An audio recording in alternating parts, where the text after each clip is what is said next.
addressing the plight of labor early during the American Industrial Revolution. And the only recourse that labor had whenever it came to redressing their grievances against the owners of the company, whenever they wanted to do things like, have higher wages or work a 10-hour day instead of a 12-hour day, or even have the right to smoke while at work. The only recourse they had was to do what? Strike. And were the majority of strikes successful or unsuccessful? What were some factors that led to the lack of success? There was a bunch of poor people who would just work for less. That's right. And where did these poor people come from? Mostly. A lot of Irish immigrants, particularly in the larger cities of the Northeast, like Boston and New York. Okay, so women were also kind of pulled into this arena as well. And farm girls had an important place in the pre-industrial economy. If you were living on a farm and you were a female, your job was, spinning yarn and weaving cloth, making candles, soap, butter, cheese. You had stuff to do. You didn't just, do nothing. So, but these new factories, such as textile mills, like the mills that Samuel Slater had built, kind of undermined a lot of those farmhouse activities. So these new New England manufacturing factories could crank out manufactured goods much, much, much faster than they could be made at home. So this factory system replaces what existed previously, which was called the cottage industry. Meaning the cottage industry worked like this. There would be a town somewhere, okay, and then surrounding farmland. And in that town, there would be a clothing store. The owner of that clothing store would purchase fabric, and he would give that fabric to different families throughout the farmland. And the women that lived in those families would make dresses, and he would pay them for their labor. And that's how it worked. Most goods were manufactured at home, in homes. So when these factories come about, the role of women changed pretty significantly, because now women could have a job in a factory. And so these factory jobs provided women with a lot greater economic independence, as well as the means to buy the manufactured goods of the new market economy. So factory girls, as they became known, worked tirelessly. They worked usually 6 days a week. And how was their pay? Awesome? Horrible. Men weren't making much, and women made even less. Toiled usually 6 days a week in a ear-splitting factory for 12 to 13 hours a day. Dark to dark is what they worked. Instead of sun up to sundown, it was, you better be there before the sun comes up, and then you can leave after the sun goes down. Kind of the model, which a lot of historians and even people of the day pointed to say this is the model for how a textile mill should run, is in Lowell, Massachusetts. Lowell, Massachusetts. That's a painting of the town of Lowell at the bottom. And that's, an actual photograph around the 1860s, 70s of the woman working in the Lowell mill. It was kind of seen as like a showplace factory, like how a factory should operate. They hired mainly women to operate in this factory, and these women were carefully supervised, not just while they were at work, but while they were not at work as well. They had escorts that escorted them from their living quarters, which was owned by the factory, and then a house mom would walk them to work and then walk them home. They would walk, they only worked 6 days a week. The seventh day they were off. It's not like they were allowed to just go, they were walked to church and then walked back. So they were forbidden to really congregate, forbidden to form unions. And if the conversation turned about how the conditions were or grueling they were, the house mom would kind of shut them up. So factory jobs were still kind of an unusual thing for women, but these opportunities for women to be economically self-supporting, that was a big deal for them. Previously, what other jobs were available to women in the 1840s, 50s, and 60s? What could you? Okay, not really a job. I mean, like a real job, like teaching. That was it. You could be a teacher, and that was basically it. So, so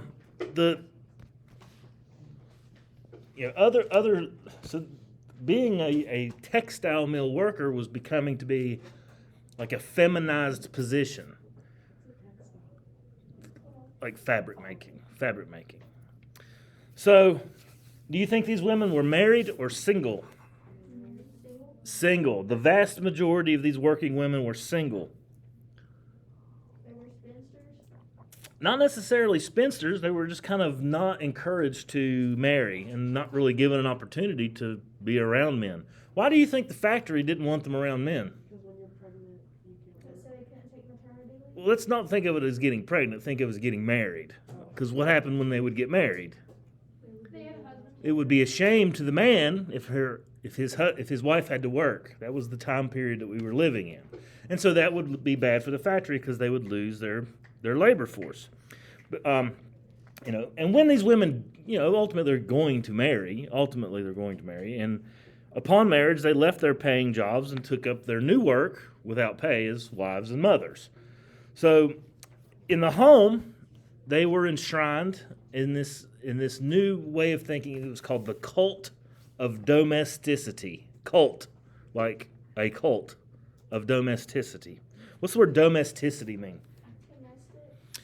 What's domestic mean? Home. Okay. So if we're talking about the cult of domesticity, what does that mean?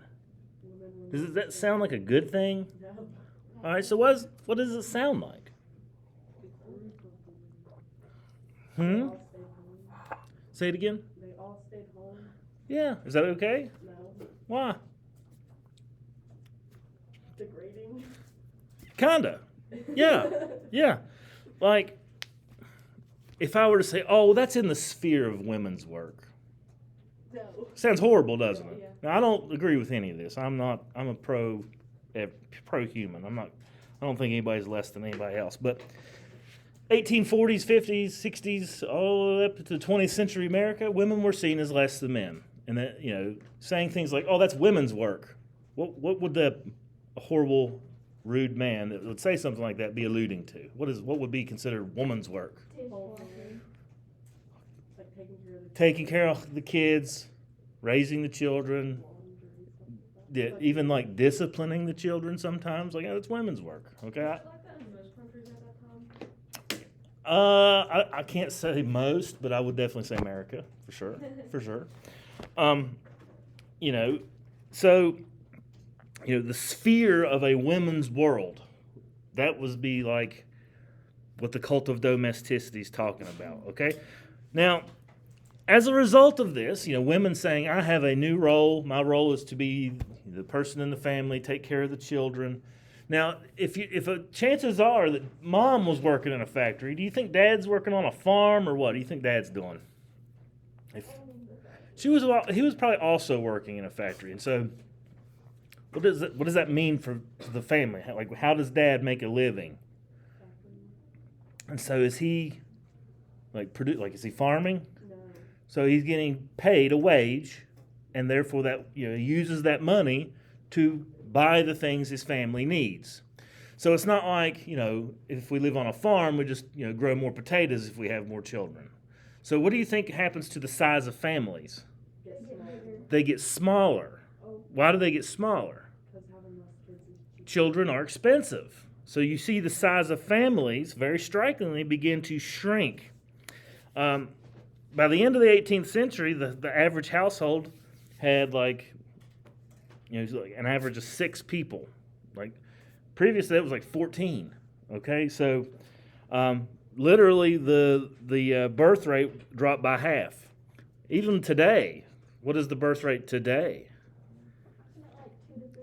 For households. Yeah, I've heard some different scenarios, like different figures from year to year. I heard one year it was like 1.9. That means we're not replacing ourselves.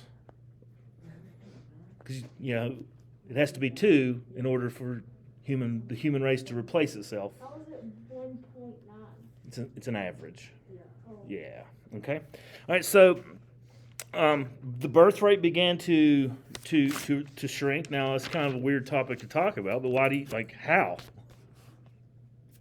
That people just stop doing making children? New technologies, such as birth control, began to be used, even though the technology was fairly primitive. But decisions to have fewer children were made collectively between moms and dads. And because the families began to get smaller, families became more child-centered. Your parents ever let you pick where the family eats dinner? Even when I was a kid, that didn't happen. That didn't happen. So that's just imagine this is like the birth of the brats.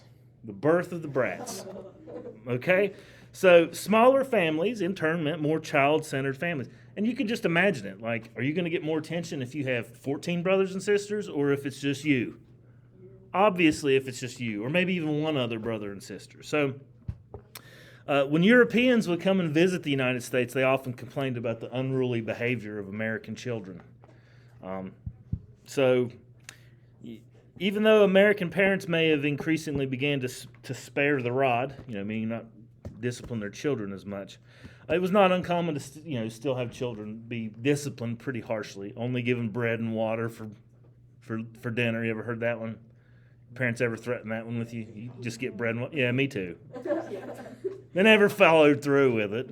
Obviously, I'm eating lots, so probably should have a couple times maybe. So, but you see the nature of family life begins to evolve with the result of women going into the workplace, and then ultimately coming back out, and just the nature of how families operate begins to change. It's more expensive to have children. It's not just, hey, let's have 15 kids to help us on the farm. It's, hey, these kids are expensive. We need to have fewer. So that is just something that happened. It's just something that happened, okay? All right, so questions on that. Kind of a sociological aspect to history. Okay, so, but, this is not the entire country. Not everybody's working in a factory. The majority of America is still agrarian, okay, still agrarian. And as Americans are continually pushing westward and westward and westward into, Ohio and Indiana and Illinois, those states are becoming America's breadbasket. What does that mean? The food producers? Mm-hmm. They began to produce large fields of corn, and that corn was ultimately used to feed animals. And so, it led to be Americans eating more meat and having better nutrition than any country on earth. We eat more meat today. You guys ever been to China One? You think Chinese people eat that much meat? They can't. There's not enough meat on earth. If every Chinese person ate like an American at China One, there's not enough meat on earth. Imagine 1.3 billion Chinese people all eating chicken. That's a lot of meat, okay? So they just can't have it. But in America, we were a land of plenty and a people of plenty. And corn was the ultimate crop to fuel our hunger, because fuel fed us, it fed our animals. And also you could distill it and then drink it. Because what is distilled corn? Whiskey. So, corn, liquor, pigs, all fairly easily transported, and you begin to see some cities popping up. One city in particular becomes known as Porkopolis because of the location of it, located on the Ohio River, surrounded by all the farmlands, excellent for raising pigs. You guys know what Porkopolis is? Cincinnati. You ever heard of that? Yep. Cincinnati was the Porkopolis of the West. And in order to fuel and to create all this farmland with the dense, thick grasses, new inventions were created to make farming and plowing easier. And one such person is a guy by the name of John Deere. You ever heard of him? Yeah. John Deere did not make riding lawnmowers. There's no gasoline yet, guys.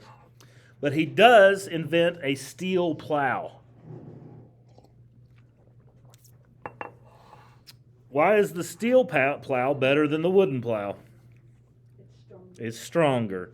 And a lot of those wooden plows would break when pulled into the rugged ground of the Midwest.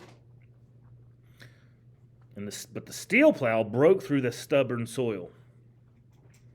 And in fact, the steel plows were actually lighter than the old wooden plows. They didn't have to be as large and bulky. You could have just one sheet of steel as opposed to having like several thick wooden boards to create the plow. So it was actually lighter. So instead of this plow having to be pulled by an ox, you could pull it with a horse. Horses are cheaper to maintain. And you're also probably going to have a horse just for your own personal transportation. Another man in the 1830s who contributed probably the most wondrous contraption of all is a mechanical mower and reaper. This is a riding lawnmower, basically, but it's pulled by animals. It's very complex. Yes, it's dangerous if you don't know what you're doing. Is that spice company named after him? McCormick? Yeah.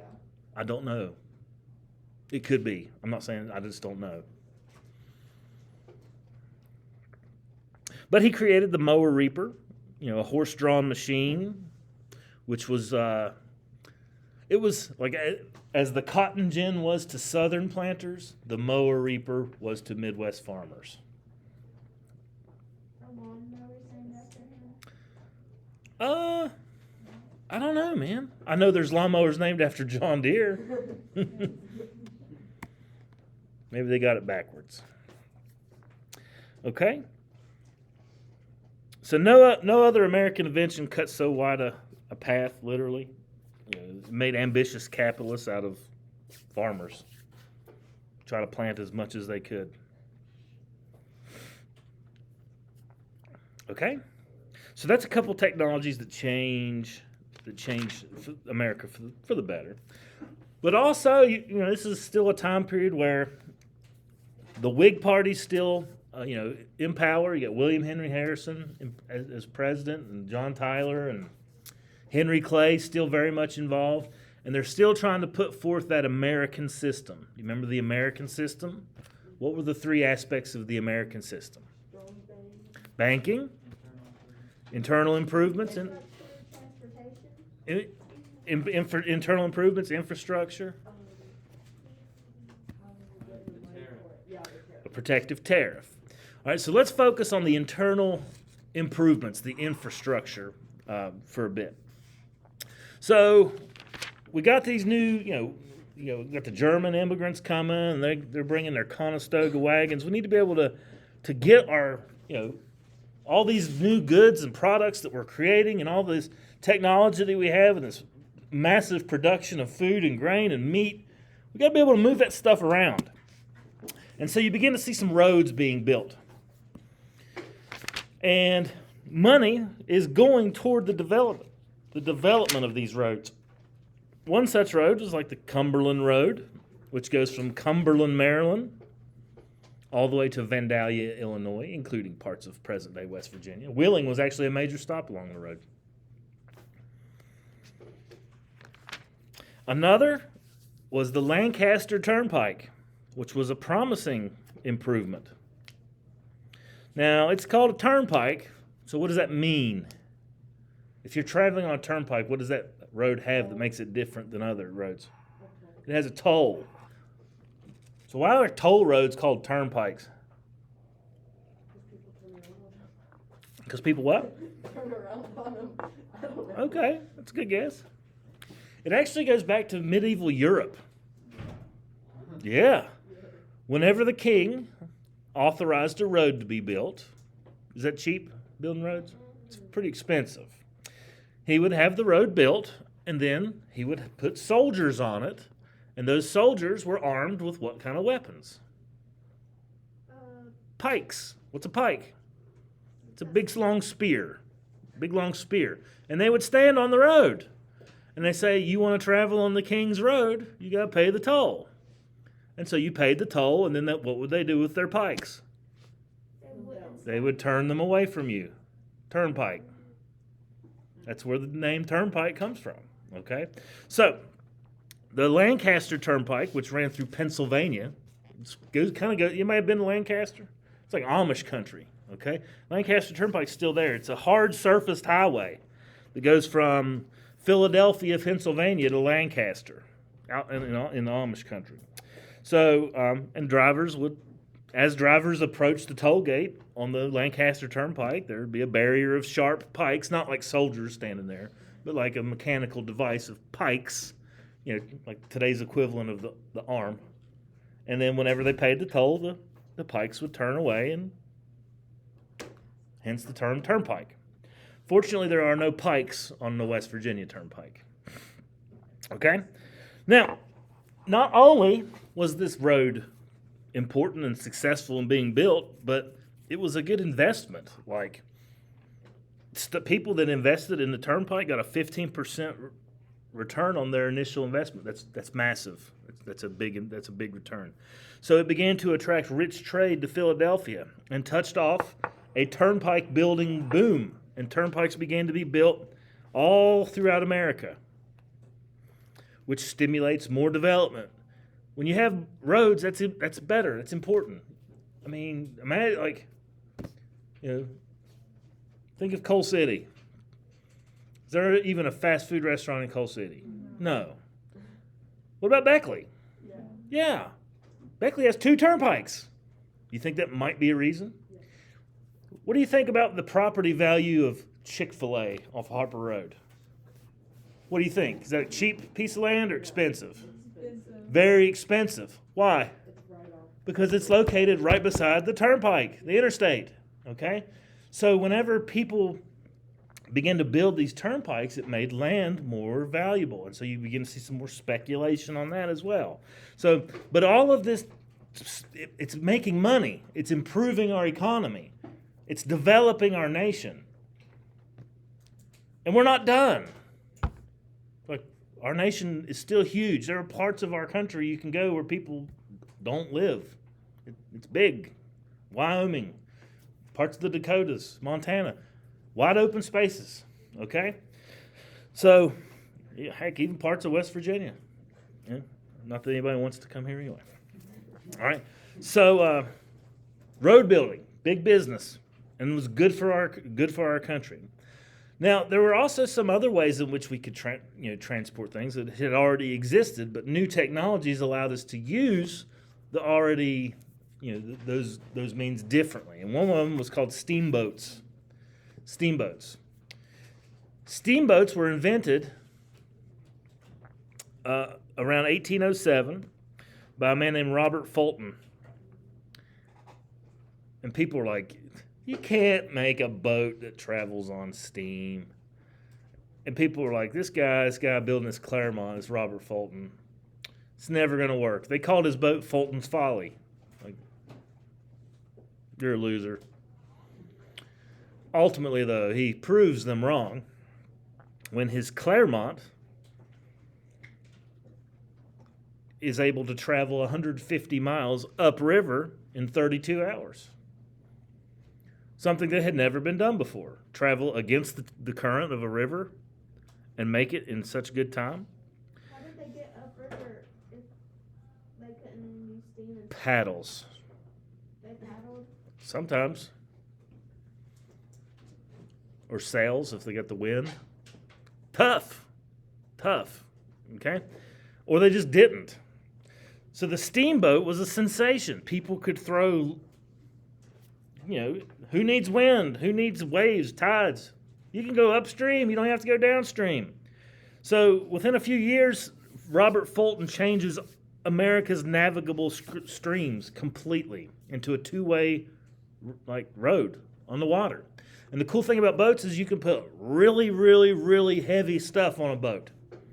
You just build a bigger boat. I mean, you ever seen a barge? You could float a building on a barge. They're huge. They're huge.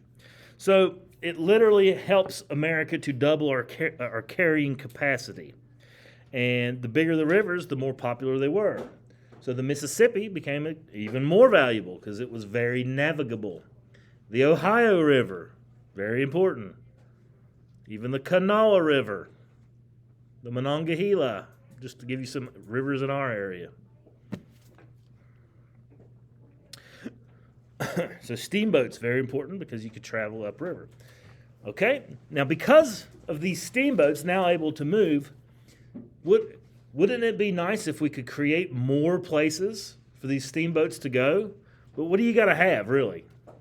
Water. So how you create water? Can you do that? Dams and canals. And one canal in particular became extremely important. It's in New York. You know what it's called? The Erie Canal. How spooky. It's a good Halloween canal.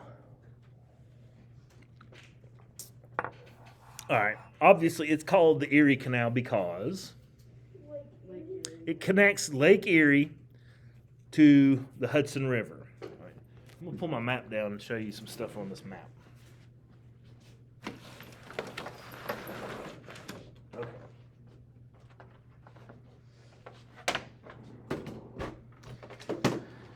Okay, so obviously, you see that?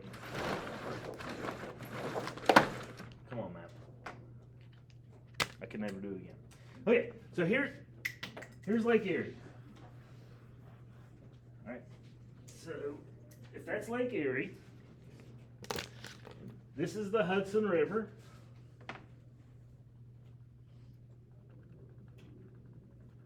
All right, Lake Erie gets connected to the Hudson River by the canal. It goes like this, okay?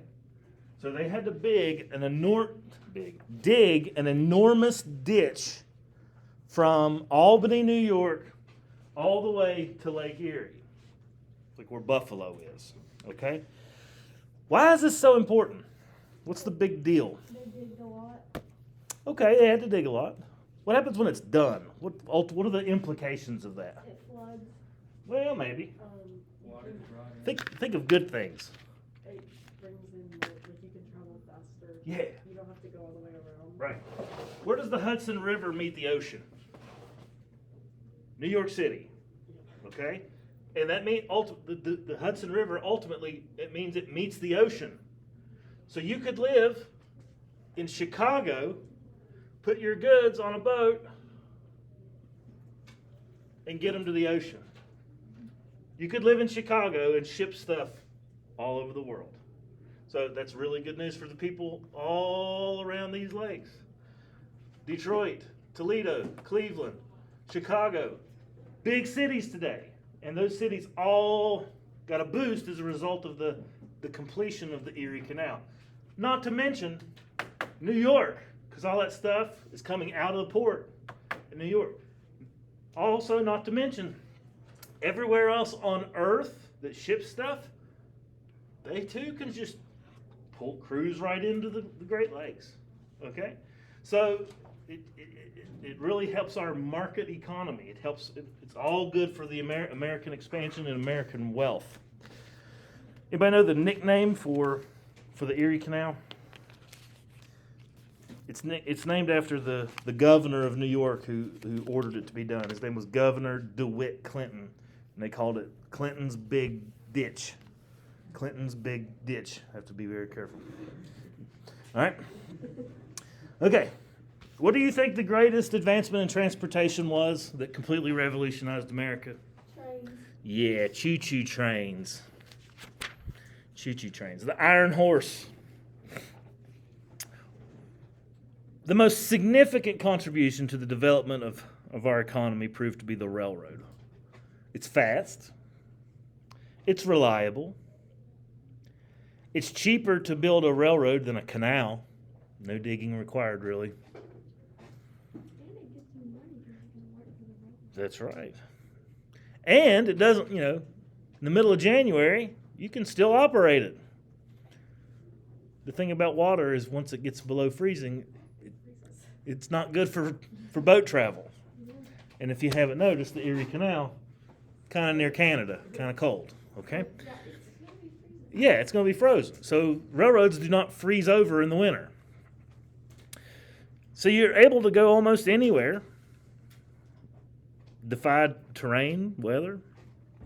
And the first railroad appeared in the United States in 1828.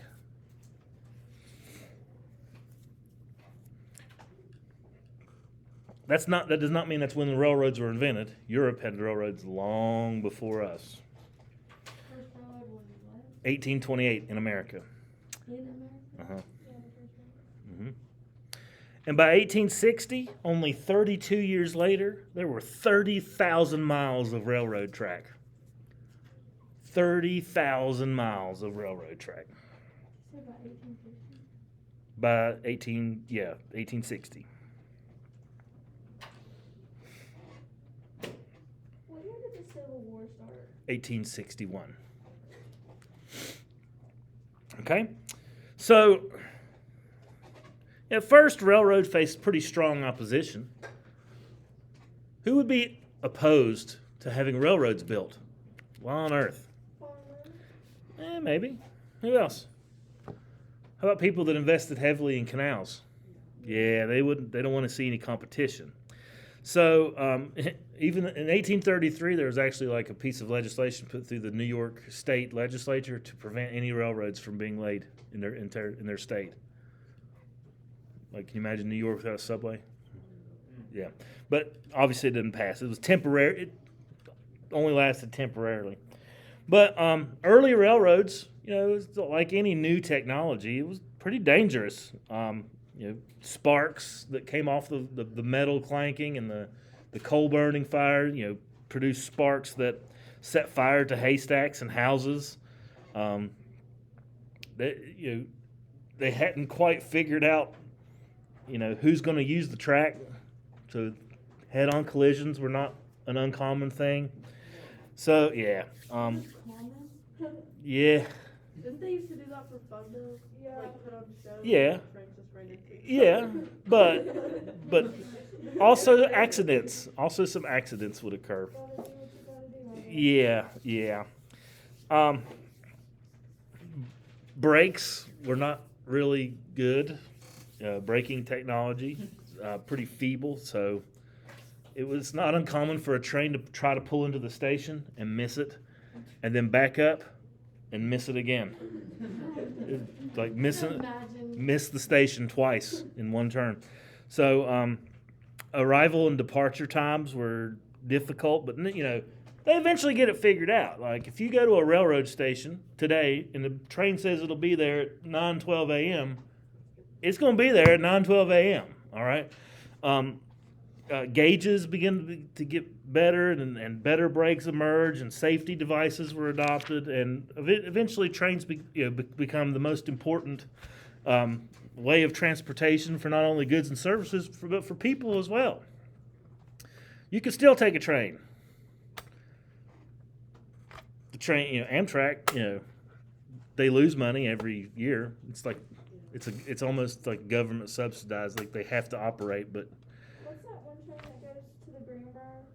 That's the Amtrak. Is it Amtrak? You can get on the Amtrak. Yeah, to Greenbrier. I read And it. can you? Does it go from you get it on You can get on Prince? there. Is Yeah. it Prince? Yeah, you can go to New York from Prince on an Amtrak. That's what I'm doing. It's gonna take you a couple days, but you'll get there. Maybe not a couple days, but 12 hours. 12 hours, half a day. Probably what? It's probably 10 hours driving. 10-hour drive. 12 hours train ride. Might as well just chill on the train for a few hours, Yeah. Days like that. So, railroads were initially opposed because of their safety flaws, but ultimately, they overtake and become America's number one way of transportation. Okay? Questions? How much time we got? 10 minutes, 17. Oh, we got plenty of time. Look at that guy. Look at how happy, look at how pumped up he is. Man. What's going on in this picture? The second Great Awakening. Well, that's the title of it. What's going on here? Sherman? Sermon. Sherman. Peabody. Okay. Yeah, this, like you guys said, this is about the second Great Awakening. Does anybody know what the first Great Awakening was? Do you remember? Protestantism. Okay. Maybe a little more descriptive. In a, They was like not as praying, and then They were praying. Yeah. I appreciate you trying. I mean, Sophie. Religious Say it again. revival. Yeah. It is an upswing in the fervor in people's religious lives. Fervor meaning like intensity. Okay? So, American politics and the transformation of the American economy are going on, and all of a sudden, the character of ordinary Americans is tested, and Americans want to be more upstanding, God-fearing, literate, and you begin to see a lot of reforms that come out of this, and that's the main thing that we're gonna be looking at in regards to the Second Great Awakening as it sweeps through America's Protestant churches, transforming the place of religion in American life and sending a generation of believers out on a mission to try to make the world perfect. But literally, the people believe that America can be perfect. Not good, perfect. So this is a pretty influential period of time in American history, the Second Great Awakening. So obviously, like Sophie said, if we have to revive, if things have to get better, things have probably been getting worse. Church attendance was still a regular ritual for about 3/4 of American citizens. About 23 million Americans identified with some sort of religion. But the age of reason had shockingly declared that churches were set up to enslave and terrify mankind and to monopolize power and profit. Even some of America's founding fathers, who were deeply religious, but not, well, I don't want to say religious, probably more spiritual than religious, they began to rely on reason rather than revelation. People like Thomas Jefferson, Benjamin Franklin, deeply influenced by science, okay? And they kind of rejected a lot of parts of Christianity. And they were known as deists, or they practiced what's called deism, D-E-I-S-M, deism. Deists believed that there was a God, that there was a supreme being, and that supreme being is the creator of the universe and everything in it. And that supreme being that created people and gave people the capacity to be moral. And that is the extent of the Creator's influence in your life. There is a God. This is a deist belief. There is a God. You were created by Him. He wants you to be moral, and that is all. Did they believe in like heaven and hell and stuff? Well, yeah, because you're supposed to be good, but if you're not, that's it's on you. So the thing about deists, though, where do you hear Jesus mentioned? You do not, because deists are Unitarians as opposed to Trinitarians. So Trinitarians believe in the Father, the Son, and the Holy Ghost. Holy Spirit. Unitarians believe in the God. So Jesus, is all well and good, but he wasn't a God. That's what Unitarians would say. Okay? That's whereas the Trinity says that God exists in three persons. The Unitarians say that God exists in one person. Okay? So they deny the divinity of Jesus. And Unitarians stress the essential goodness of human nature rather than its vileness. They believe that your free will, you have free will and the possibility of salvation through good works, being good. And they did not picture God as some stern creator, but as a loving father. And a lot of these ideas get embraced by people like Ralph Waldo Emerson. You ever heard of him? Ralph Waldo Emerson. We're going to talk a lot about Ralph Waldo Emerson. And this idea appeals to a lot of intellectuals,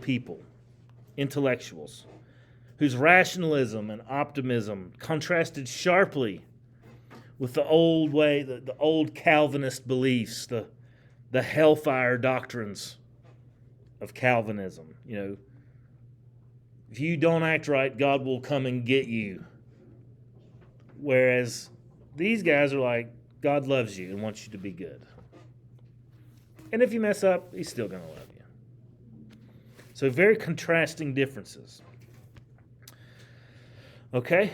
So this all kicks off about the year 1800. We'll just call it an even 1800, the Second Great Awakening.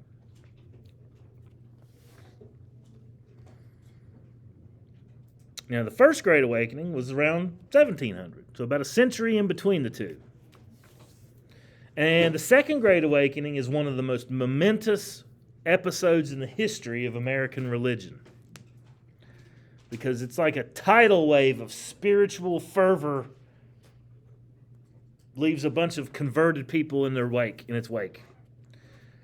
And the nature of Protestantism in America changes up until this very day as a result of it. You begin to see new churches, just completely brand new religions, just boom, spawning out of midair by people. Some churches are reorganized. Some churches split. All kinds of changes occur. It also encouraged an effervescent evangelical way of living. What does the word evangelical mean?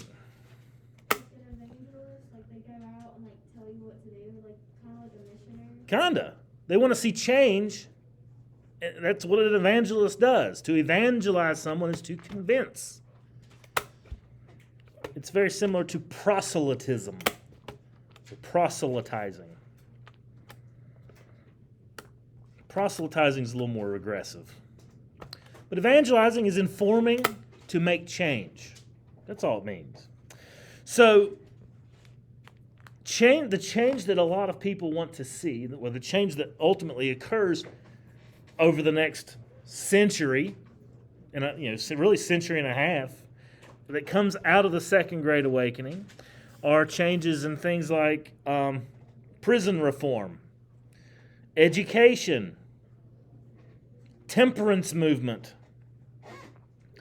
women's movement, the crusade to abolish slavery. These are all reforms that are spawned out of the Second Great Awakening.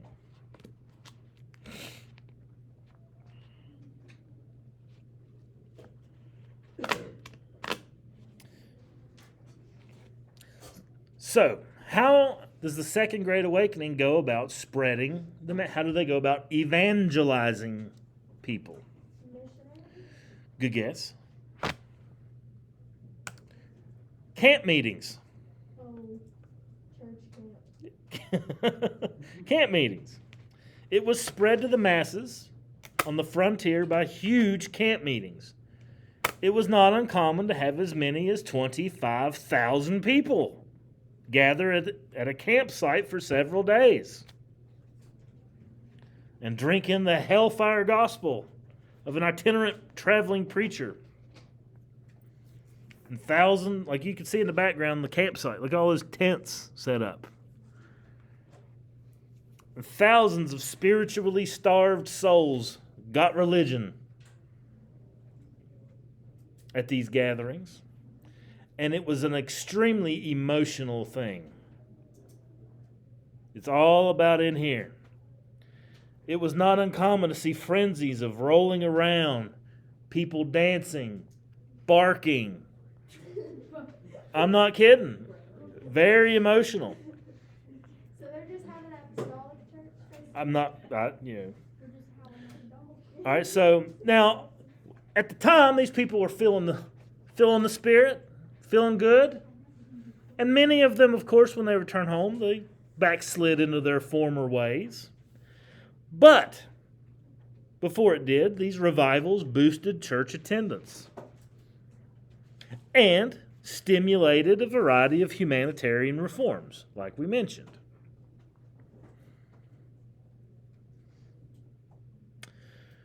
Two faiths really reaped the most abundant harvest of souls from the Second Great Awakening, and that is the Methodist Church and the Baptist Church. Both of these religions stress a very personal conversion. I've been to a Baptist church, and it's like the goal of the preacher is to make you cry. I mean, they want you to have an emotional response. And that's totally cool. That is a direct result of the Second Great Awakening. They want you, that it is the belief that if that is how you best experience God, through your emotions. Okay? So this feeling of rousing emotionalism spreads throughout America in the Methodist and the Baptist churches. Okay? So one such person who was greatly responsible for being an evangelist is a man by the name of Charles Grandison Finney. Remember in the First Great Awakening, it was George Whitefield. In the Second Great Awakening, it's Charles Grandison Finney.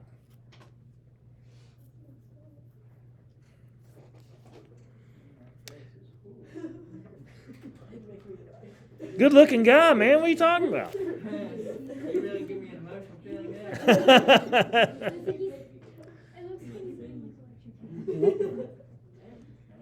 Man, you guys are harsh. No picture taken of me. We'll stop there. Burn that image into your brain.